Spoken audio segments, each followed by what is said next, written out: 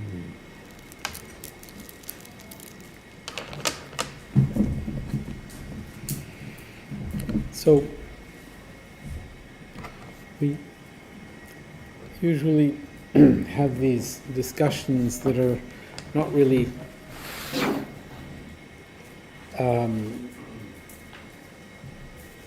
overtly Buddhist. We are exploring His Holiness's teachings on secular ethics. However, I find that I tend to base these things on my own Buddhist studies, my own Buddhist the knowledge that I've gained from Buddhist training. And so the repetition of a mantra and to think about the meaning of the mantra and the quality that the mantra is meant to generate in one, though it may be Buddhist, I think that the cultivation of compassion has a validity no matter what one's religion might be or whether one is religious. Developing the wish to remove the suffering of others has a validity. It has a virtuous quality. And if this sound, Om Mani Padme Hum, has some kind of benefit, wonderful. If it helps us remember to think about that wish to remove the suffering of others, which is what compassion is, wonderful. If it doesn't, fine. But we do start the class by reciting Om Mani Padme to generate a quality that I think really transcends all religions and has a secular ethical quality to it. So, we've been discussing beyond religion, ethics for a whole world, and I confuse, we have a class in New Jersey on Wednesday evenings and in New York on Monday evenings. And we're going at about the same pace, but I think that we're ahead here of what we're doing in New York. We were talking about contentment. So let's go to page 145. So this, here what we're really talking about is how to deal with this, I think it's rather appropriate in this time, our desire, our wish to acquire, our wish to possess, our wish to satisfy ourselves by purchasing, by owning, by indulging. And I think that we've all, as we've discussed over these past couple of weeks, but as we all know very well, that belief that we can actually satisfy our desires by accumulating is false. It's like a never-ending pit of desire that we fall into. And so we've been looking at His Holiness's suggestions of ways of dealing with this tendency.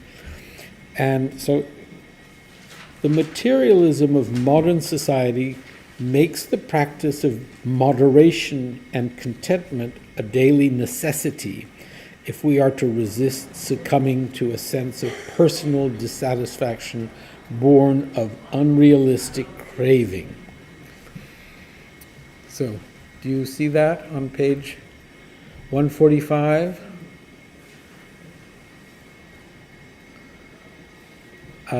Lydia, you want to move closer? Is that better? Thank you. Sorry. Come even closer. So, we are dealing with the sentence in the first paragraph of page 145. The materialism of modern society, I'll leave the therefore out, makes the practice of moderation and contentment a daily necessity if we are to resist succumbing to a sense of personal dissatisfaction born of unrealistic craving. What do you make of that? Agree. Why? Well, because this is entirely in line with what you've been instructing us in for the past She's months. cheating. This is exactly what you've been teaching us. Okay, why? You can't use the fact that I may have been discussing this as a valid proof for the fact that it works. How about a valid proof that I've learned something? Okay, I'll give you that. But, no, but I mean,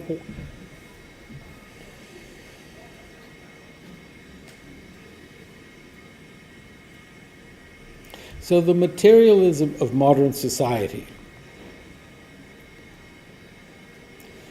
it's the materialism that makes the practice of moderation and contentment a necessity, or is it our well, how would you define materialism?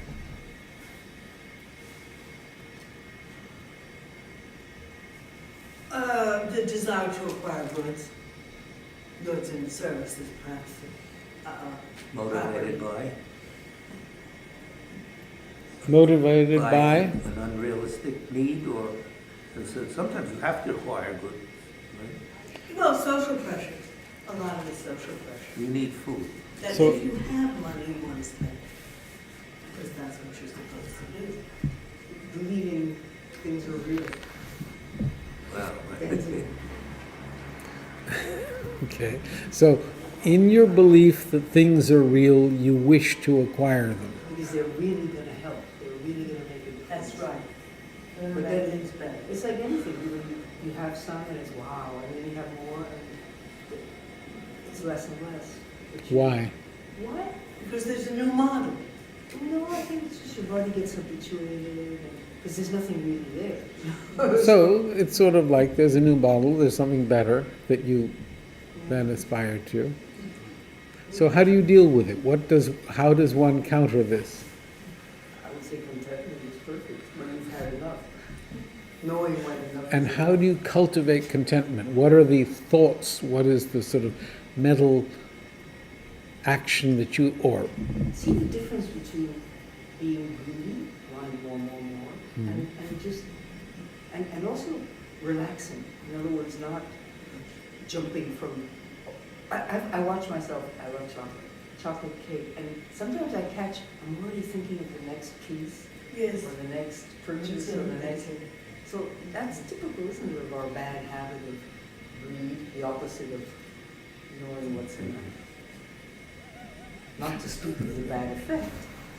so what kind of chocolate do you like?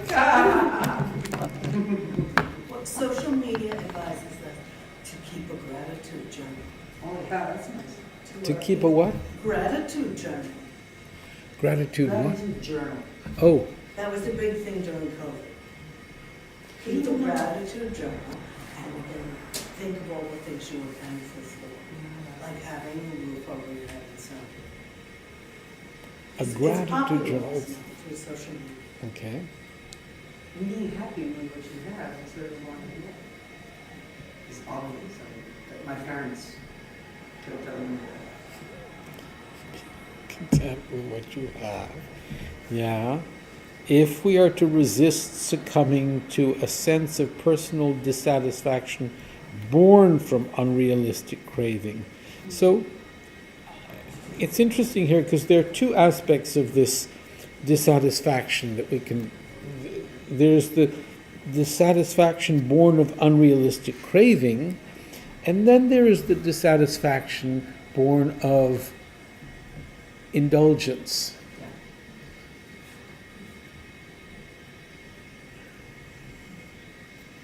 And if I do think that there's a difference between, if we have healthy food, it's not, chocolate can be very healthy, of course, I grant you that. But if we are eating to feed ourselves, then it's not that we're eating with attachment. We are eating with the purpose of feeding ourselves. And if we can get to that level of satisfaction, we are not going to the step of indulging unrealistic craving. But how do we do that? How do we get to that point where, I am satisfied with my camera, I don't want the newest? That's a tough one. I find disciplining. It's all right? Like if I hate cooking, but if I make proper food, protein, vegetable, whatever, then I don't crave chocolate. But if I can't be bothered and just have a little bit of toast, then I start grabbing things like chocolate, which gives satisfaction That's realistic. and energy, but nothing else. Nothing And the else. satisfaction also. Low blood sugar after you're done, and then And the headaches. teeth. Oh, yeah, the teeth. Mine are all fake. No, but if I find if I eat properly balanced, then I don't have the craving for, sweet, but it's the laziness.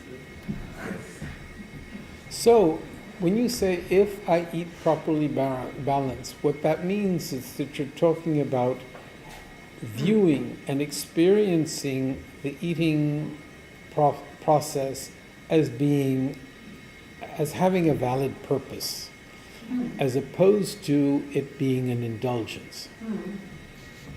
If it's certain things, whereas if it's just the things I love, then it's just indulgence. Yeah. So if you can, Control indulgence. well, yeah. So that's a discipline. That demands a real awareness, real Both. mindfulness. Yes. Patience too. Patience not to go instantly, impulsively grabbing. Yeah. Hold off. Yeah. And energy, because you gotta get the pots out and fry the stuff and wash them. But you don't do that with chocolate, it's just nicely packed. Some cookies, Attractive. another coffee. Yeah. And the pictures you paint of the item you're gonna eat, they're advertising copy. It's not truthful. Stay away from the other. You're watching your own commercial as you grab. So His Holiness goes on, controlling our desire for more, learning to live within realistic limits is not only in our own individual interest, it is also necessary if we are to overcome the challenges to life on earth that our incessant quest for more generates. So here, His Holiness is actually bringing it to an existential problem, which is that if we indulge our desires, we are sucking all the world's natural resources and thereby depleting this earth of the ability to sustain us. Well, we drink as much water as we need, Yeah. because that's what's required by the human bodies. And there's indeed maybe the same for someone else's resources, but it's practical, and we are in human bodies. Yes, but I mean, we wash, we run the water when we're Yes. brushing our teeth, we Let it run. We have indoor plumbing. have indoor plumbing. I mean, I lived for many years in a place where water was scarce, and then suddenly it was plentiful, and due to our indulging that plenty, it is now again scarce. Well, Mungod, the Deccan Plain.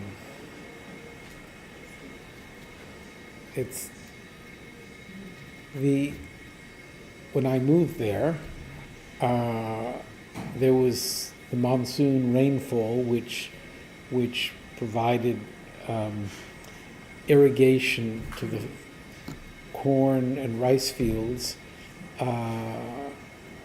and refilled the aquifers, and the few pumps that we had enabled us to live.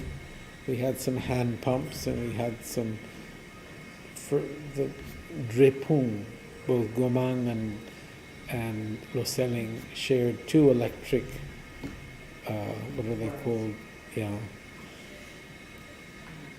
And we all survived.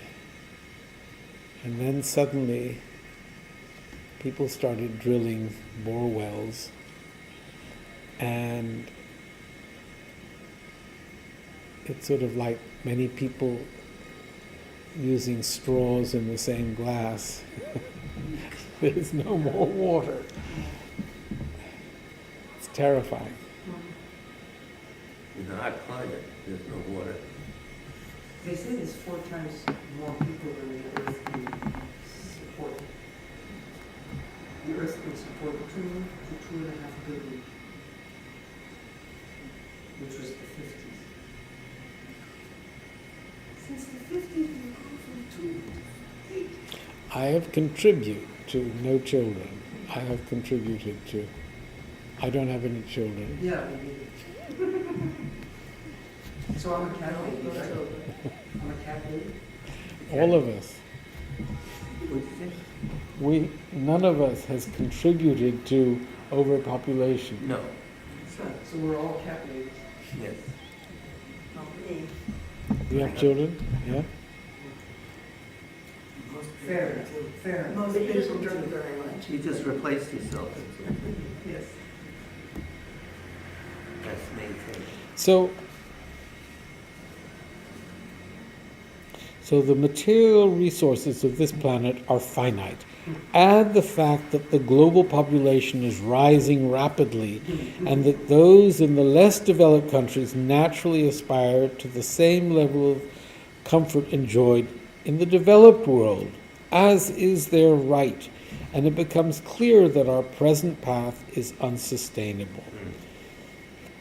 The world's great natural spaces do much to maintain the environmental equilibrium of the planet, yet forests, oceans, and other natural environments are being encroached on and destroyed. And during my own lifetime, many species of animals and plants have become extinct. So the comfortable modern lifestyles that many of us take for granted and many others aspire to actually come at a considerable cost.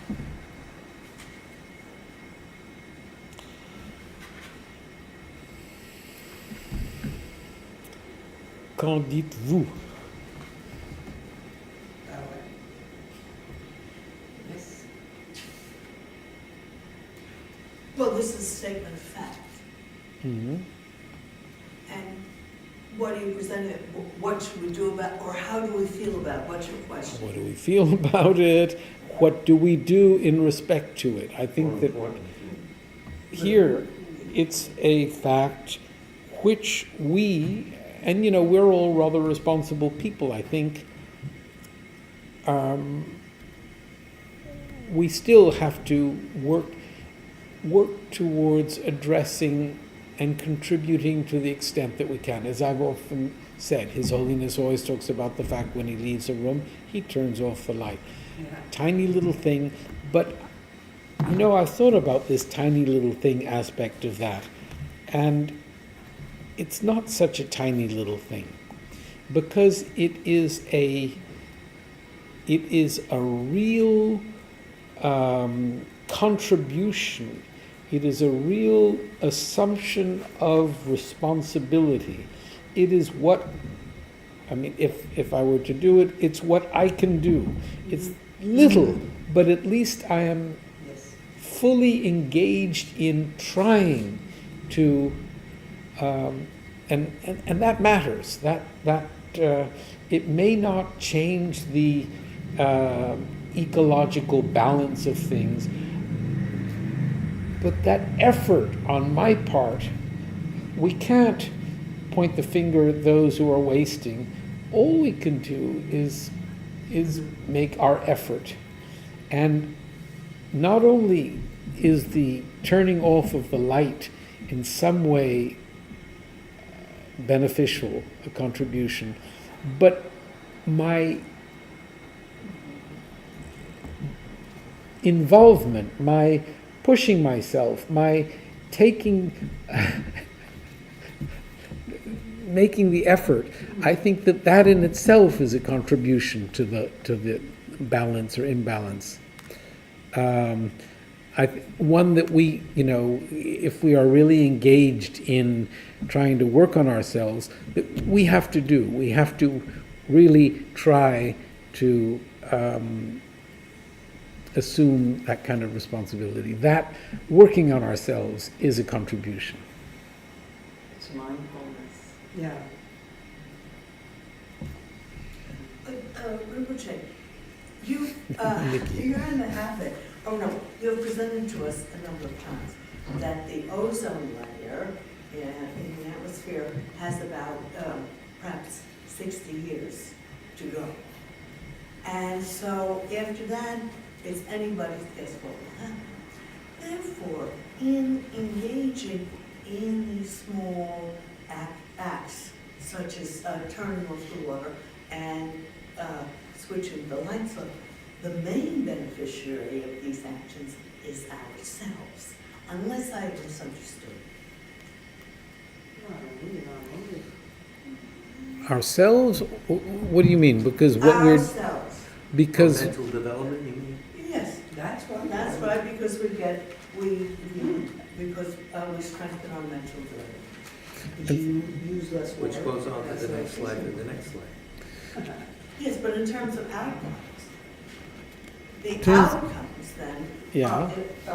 We are the primary beneficiaries of these, in terms of an outcome. Unless I've got this wrong, maybe I have it wrong. I'm Well- superstitious. do you think that your contribution to the environment, you don't think that it benefits others? It only benefits... I do, but that's not your theme. Not the theme that you've been presenting to us. No. You are correct. It's not that I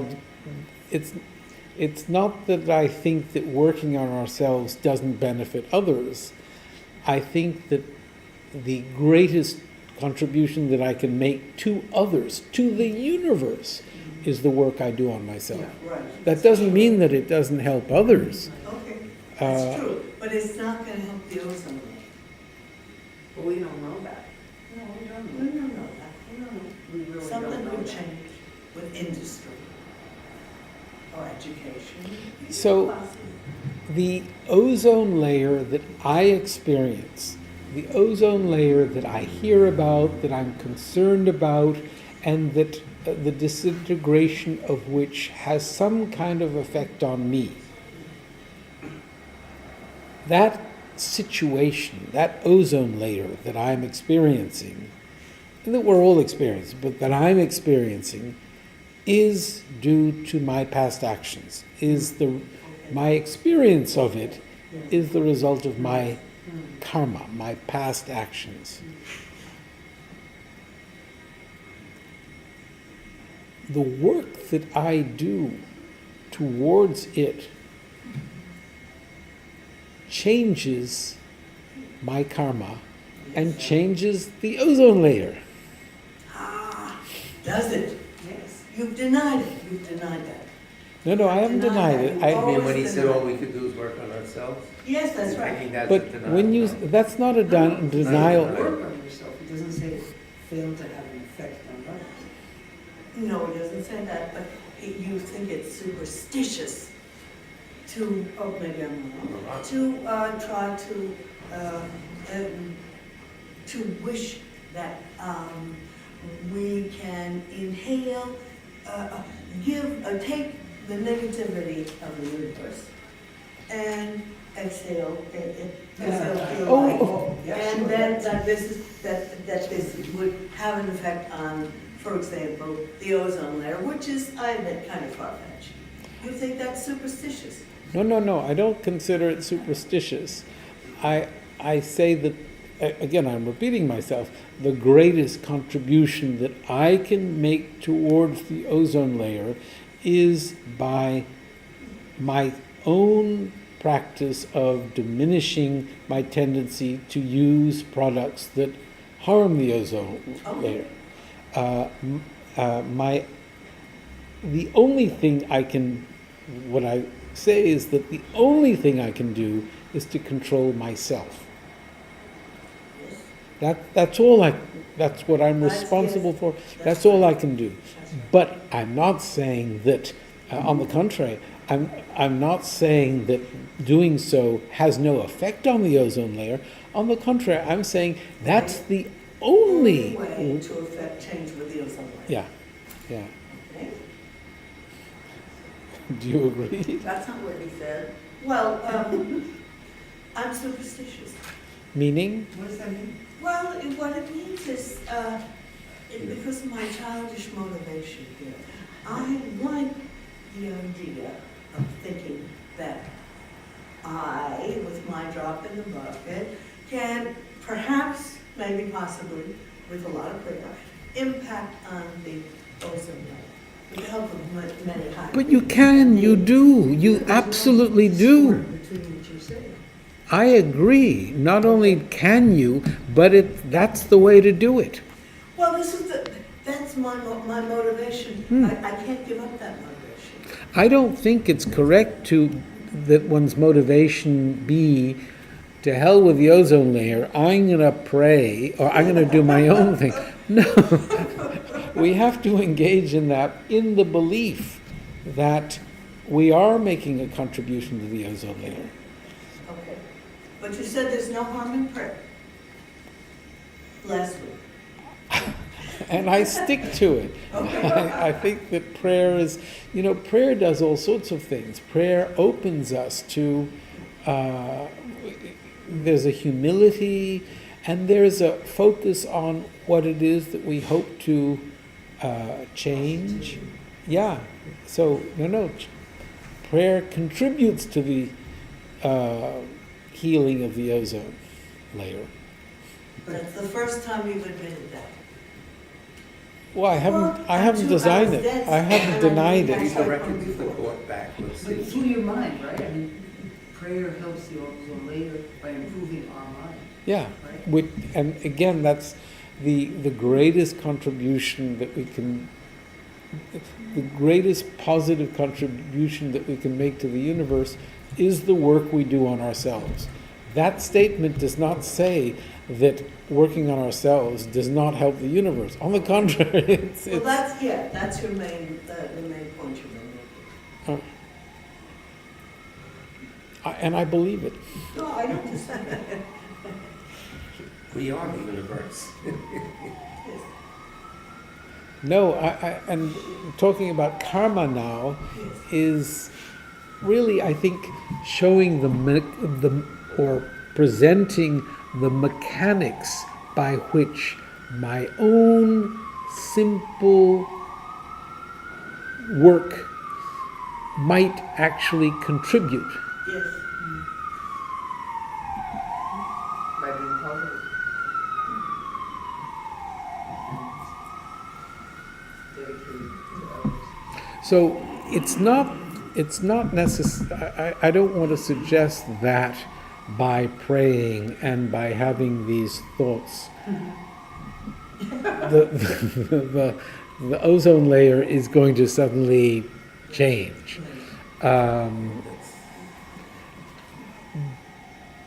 this karmic world or web that we are involved in does change every day, moment by moment. And our tiny little contribution to it brings about some kind of positive. And the other thing, when we talk about attaining enlightenment, attaining Buddhahood, attaining, freedom from cyclic existence, attaining any of these things, we sort of view them as arriving in some pure land of, blissful whatever, as being someplace that's not here where the ozone layer is disintegrating.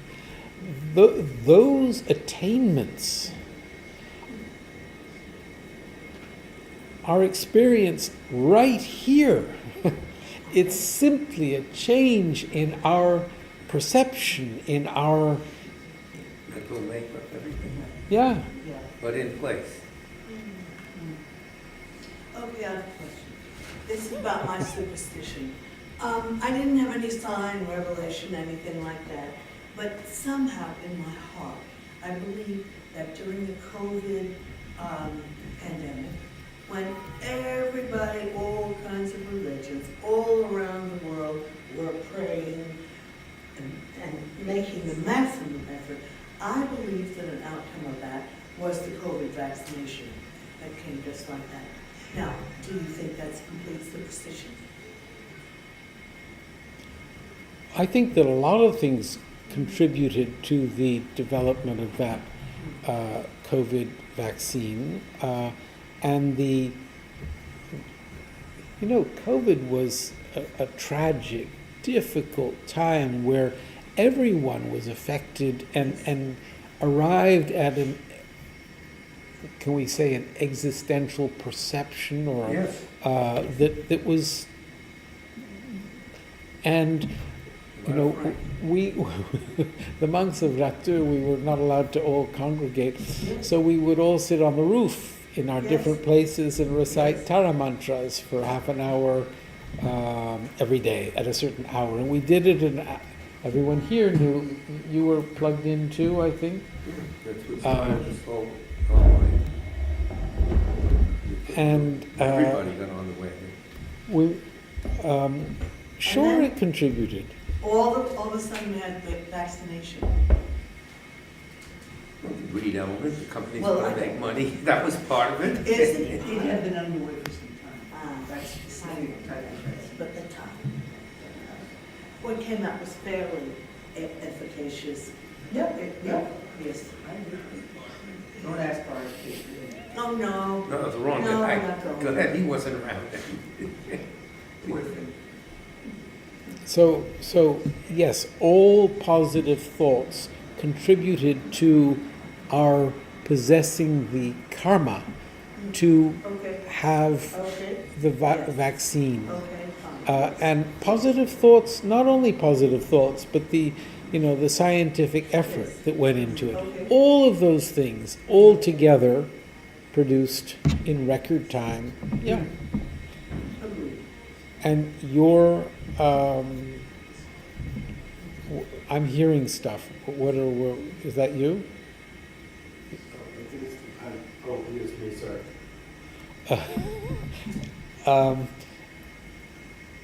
Every one of us contributed to that, yes. It was. Thank you. Thank you for your contribution. Thank you. So, It was roughly Thank you. You would see ambulances outside of hospitals just there holding bodies. I Yes, think it was a fright. and Especially trains once trains full of, refrigerated trains full of bodies. Yeah. Oh, yeah, we got it hard. In Gumbo, it was just like nothing changed. Gumbo? Where's Gumbo? In India. And Dharamsala. No, it was Well, very we different saw in different pictures. parts of the world. Aerial Delhi pictures. was Yeah, awful. the burning cats of Delhi, block after blacks. Hey! Mhm. And you couldn't talk to people, our things were closed, you couldn't do the Well, the things. that you trains wanted. didn't run, the airports, I was stuck for a year. Yes, it was fun. Darren was wearing long pants. That was serious, Nikki. No, very sad. But what Somebody fright? told me today, I've just been in New York a week, but somebody who lives here said that she feels that since COVID, people are much friendlier in New York City, more open to each Yes, other. I think that better than when I was a kid, yes. It was more nasty than I Maybe, lived here 15 years ago. I think of people of a certain generation, it's a certain generation. But about 40, 50 upward, maybe there's a difference. the education level is higher, at least in Manhattan. That's for sure. Well, I think that group has a sense of being a survivor, whereas the having survived and got through it, whereas the older people may not have the same perception. Where you were, Nikki, there was no, it wasn't that bad? Or no, it was. Because remember Marianne couldn't go out and could only buy vegetables 3 times a week. Do you know Marianne? What's her last name? You know, She was a translator at the United Nations. Translator. yeah. Yeah, not spontaneous, but written. Oh, really? Right. Yeah, yeah, No, she translator. did. I was an interpreter, she was a translator, but I don't know her. Oh, cool. She's now a nun in Mungod at the nunnery. Where is she? In Mungod. What's the Oh. nunnery? Huh? Jiangchu Churling. Yeah, I know the place, but I've never met her. Bovici, And I've heard about her from different people. She's well known. Probably. A Dakpo Rinpoche student. So, here, the need for... Not to take too many showers, so as not to waste water. 40 years ago, But we interpreted? Apple. Oh, oh. The teacher, Sirling, The need for contentment is painfully illustrated by the recent financial crisis, he's the talking about a way. repercussions of which are still being felt across our deeply interdependent world. It is easy to blame politicians for failing to sufficiently regulate financial institutions. Ultimately, though, this crisis was generated by greed itself, by the failure to exercise appropriate moderation and restraint in the blind quest for ever greater profits. So, yes, this is a statement, but I think it's a statement that contains a wealth of possibility for practice, for the analytical meditation necessary to really change our minds. Because we can, as His Holiness says, it's easy to blame politicians. Ultimately, it's greed itself. And that's like saying we can blame outside people, but ultimately it's my own greed that causes the problems that I experience. And I think that That's in her element, greed. Nothing but. Those things were regulated, but from Reagan's time onwards, the regulations were Relax, and like you'll have that today now. And today, here we go You got it again. right back again. Poor Mr. Biden. But yes, it's everybody's greed, not just. and we mustn't blame, it says,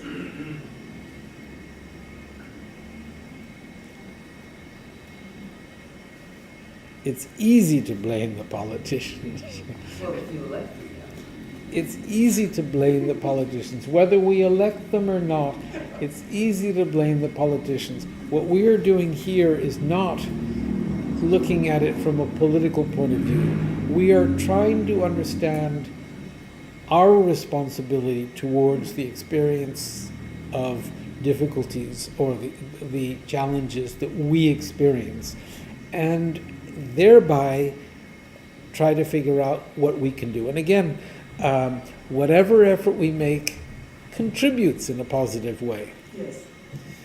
But the only thing we can do is make that effort ourselves. Right, and it changes the karma, Yeah. right?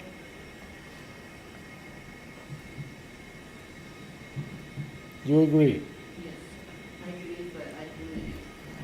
Yes, for years I do it. It's like as well as in the environment, in family, even though, and especially I went to my hometown. Whenever I go, I always thinking what I can carry for them, what I can do for them. Also, I learned germ spot. And years ago, and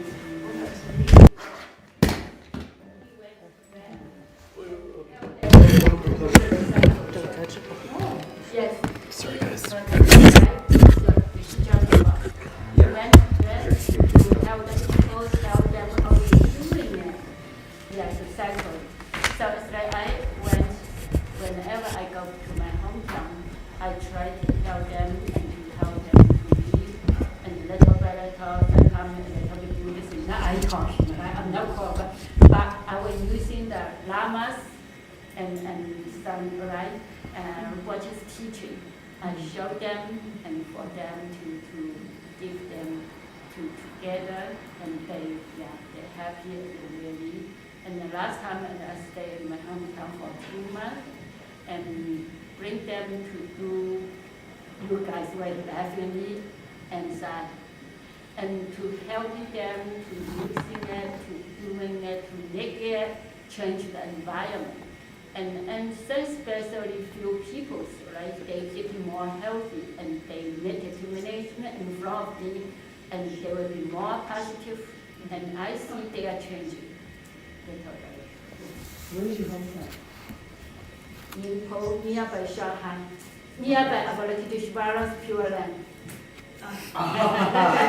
There you go. It's near Yeah, then Shanghai. you Potoshan. You know But the I feel island like Potoshan? No, I don't. I know what China. You know the Potala? Uh-huh. The name Potala of the Comes from. Potoshan, which is the place of Avalokiteshvara and of Goddess Tara. Laughing Buddha, very close to where I was I think born. Buddha is Oh, Maitreya, right? on you? No, Big- Yeah, Avalokiteshvara. he's a Maitreya Buddha. Maitreya Buddha. Yeah, Laughing Buddha. Guan Yin Pusa, Yeah. that's Where generally. where is I Guan was Yin, born. right? Yeah. Guan Yin Pusa. So, again, yes, enzymes. It's the environment, but very- then I'm being the students something and tell them how to be positive. I'm not directly tell them to be positive. They see what I'm doing. Yeah. I'm They very run. good person or I run. Used to be I'm very quiet or very quiet person, and with few people said like they not always see me. They think I don't know how to talking. Cannot talking person. But today I'm more. Whenever I went, I learned that from in America, right? As I was more open and talking to, and they feel when I stay, they are feel happy, enjoying. Then they will be more close, what I'm talking, or they will be different. But of course, I'm not, that's not enough. I feel I'm very depressed in these 2 years because they don't change to me as last time. Yesterday, I told my other Dharma friends, I said, I feel I'm very, very lazy. I just sit here, I think I should keep moving, doing something, but I'm very, very lazy. And they also say, oh, show me how to do it. That's what I feel like we together very, the best way is courage together and help each other when On the same what- page. Yeah, it's like to become out what I am needs or what I have to be changed, but I don't know how to change. So, again, I emphasize, here we're talking about, as Tony just said, it was the 2008 financial crisis that His Holiness is referring to here. And it is easy to blame politicians for failing to sufficiently regulate financial institutions. Ultimately, though, this crisis was generated by greed. And I think that if we are working at working towards assuming responsibility for the environment, the society within which we live, we have to recognize that that our own greed is our contribution to the situation, and that our work on our own greed is a contribution in a positive sense, and it'll help. I have to say that now. I have to be careful to add that it has, I don't think it's,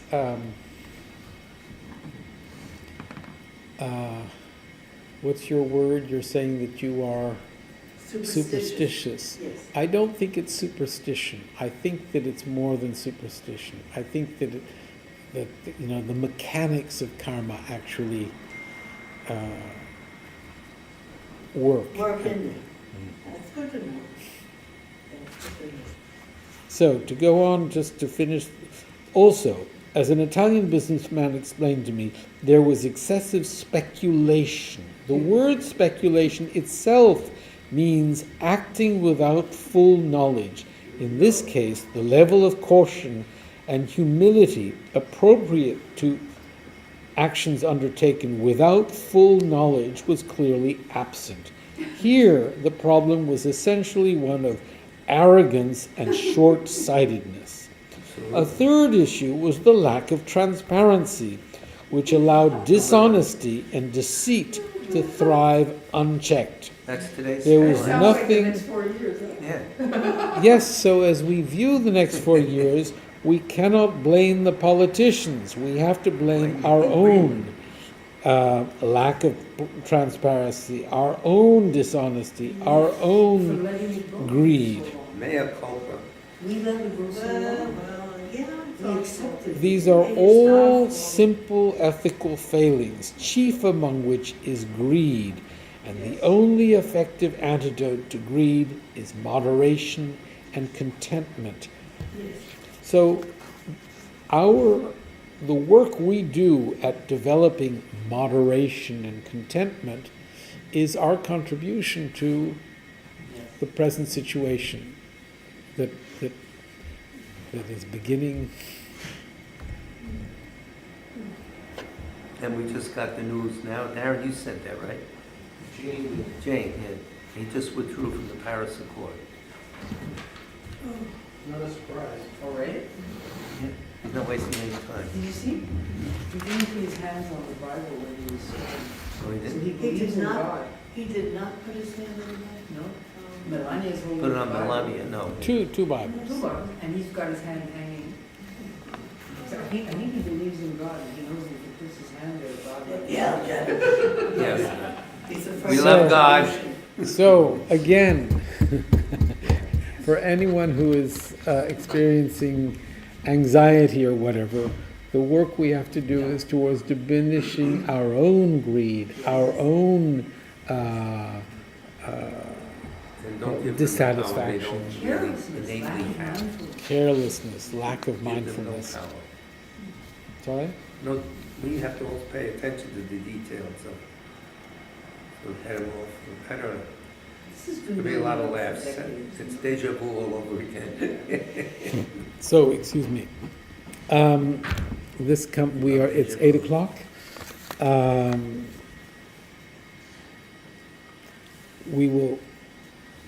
We've been asked to pray for Jiang Kang Zhang. Can you say it? Who passed away.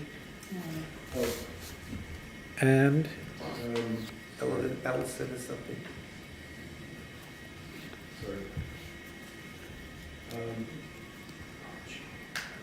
Claire Van Campen, Lucy Eversley, That's it, everything. and the daughter of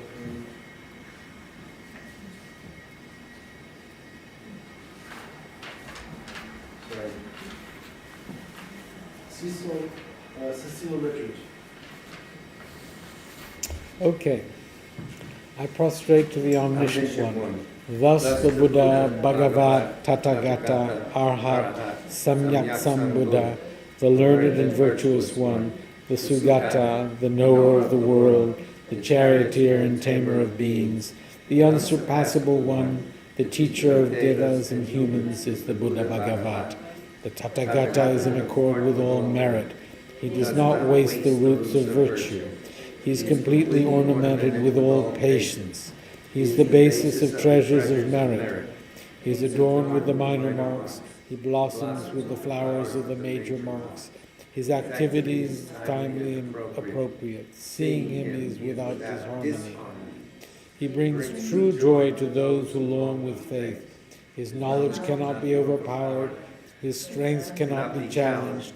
He is the teacher of all sentient beings. He is the father of bodhisattvas. He is the king of noble ones.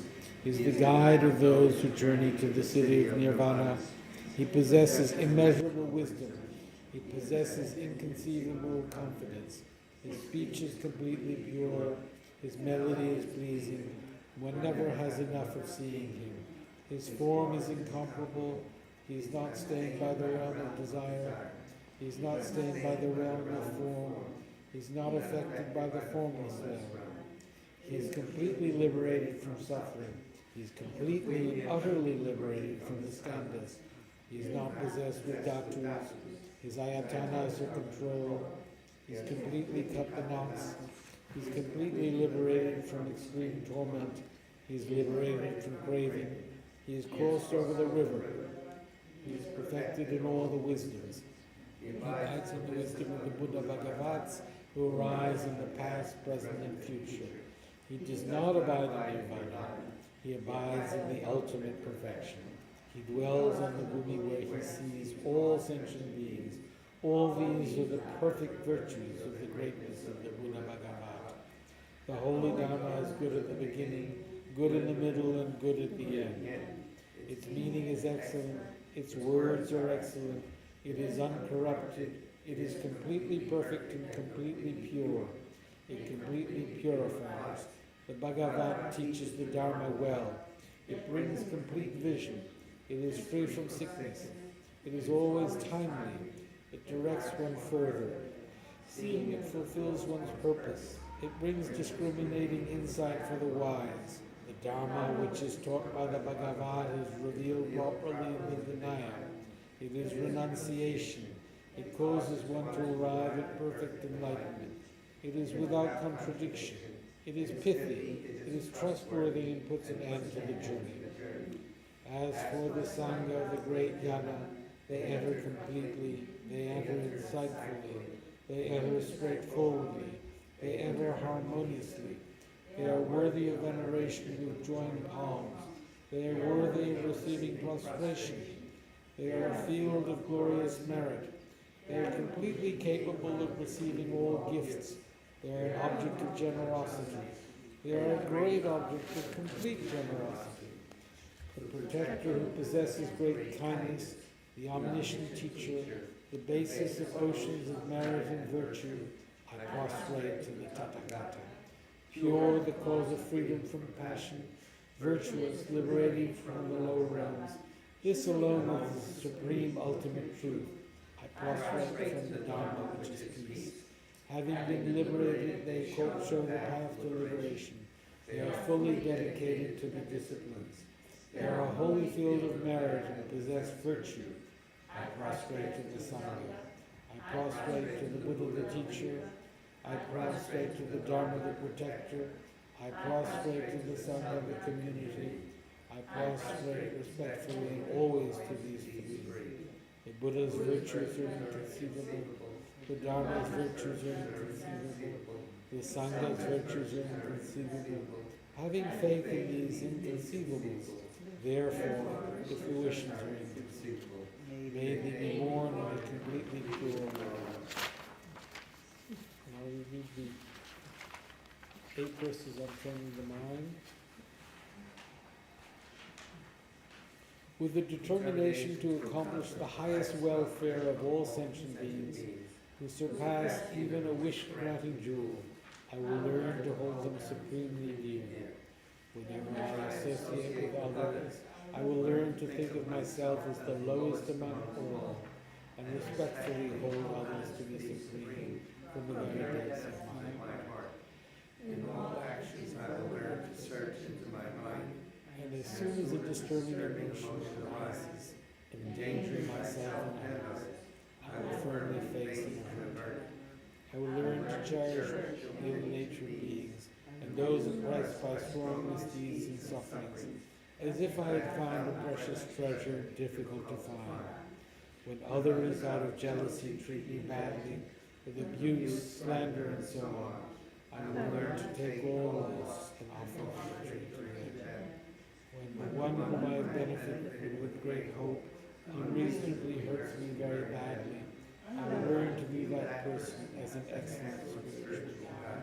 In short, I will learn to offer to everyone without exception all help and happiness directly and indirectly, and respectfully take upon myself all harm and suffering of my mothers. I will learn to keep all these practices undefiled by the stains of the eight worldly concerns, and by understanding all phenomena as like illusions, be released from the bondage of attachment. What a great translation. Jeffrey Hopkins. A prayer for the swift return of Ratachung Rinpoche. Exalted wisdom of all victors, Garrett and Prop, sole refuge manifest in the form of the one wearing saffron robes. Guru Nasantuban Gojachan, please bear witness here today that our prayers may be fulfilled. We beseech the great torch of doctrine, accomplishing from long ago the vast waves of aspirational prayers, Lord of speech of the Victor Losang's teachings, spreading them to the ends of the earth by means of explanation and practice. The holding the commitment, I will invite all beings to be my guests in unsurpassed great awakening. Yet you have withdrawn the activities of the form body that serves the welfare of others. Is that worthy of the supreme among beings, the Bodhisattvas? Though impossible for you till existence end to abandon your commitment to liberate all beings, we beseech the new son of Nirmanakaya to swiftly return from the realm of Nirmanakaya, brought forth by bodhicitta, drawn by successive deeds. Having reached the far limits of scholarship, religious life, and goodness, please come swiftly as an unrivaled supreme emanation, full holder of the sage's teachings, and wish-fulfilling jewel, return as the glory of Losang Tempe. Magnificent truth of the three precious jewels, Mahakala, Karmayana, and Srimati Devi, The ocean of Dharma protectors. may you spontaneously fulfill our wish, the swift blossoming of Reincarnations, fresh, moonlight days. Good night, and see you on Wednesday from New Jersey, from 502 North Ridgewood Road, South Orange, New Jersey. 7 o'clock.